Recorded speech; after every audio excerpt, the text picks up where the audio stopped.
Mo kí ẹ̀yin bàbá mi, mo kí ẹ̀yin ìyá mi, mo kí ẹ̀yin ẹ̀gbọ́n mi, mo kí gbogbo apátápátá lórí ìkànnì aláyọ̀ yìí, mi ọmọ yín Comrade Mayor ni o.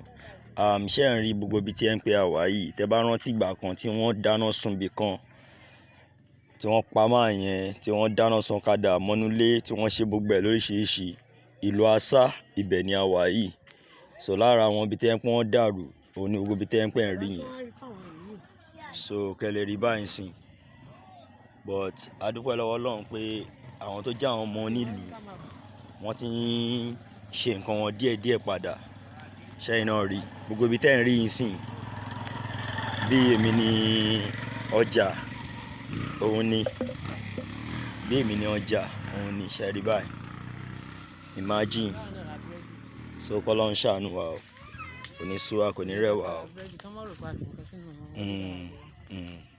So ṣẹ́yìn náà rí báyìí sìn. Imagine. Tó bá yẹ country tẹ́ ẹ pé ó wà developed ni. Ṣé gbogbo ìgbà ojú wọn ti ní là? Kò sí network o. Kò sí network. A ní láti máa record ni. Lifestyle táwọn Fúlàní ń live, òun ló ń live níbí báyìí. Ẹ rí àwọn tó jẹ́ àwọn ìyá wa tí wọ́n ń ṣàyà lẹ̀, tó ń ṣe ìrànlọ́, tó ń ṣe everything lẹ̀. Tó dẹ̀ yẹ kó rí bẹ́ẹ̀ láyé exposure. Kò sí aṣọ, kò sí anything. So everybody kọ́ bọ́ra lẹ̀ anyhow pé well anyhow. So ṣẹ́yìn náà rí báyìí. Gbogbo àwọn ibi tí ẹ pé wọ́n sùn. Ṣẹ́ rí báyìí.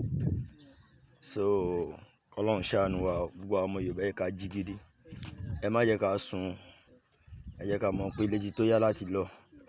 Ṣẹ́yìn gbogbo àwọn tó jẹ́ àwọn ìyá wa, ẹ̀wọ́ ẹ̀ ń ṣe àyà lẹ̀. Kò ní sú wa, kò ní rẹ̀ wa. Yorùbá Nation has come to stay.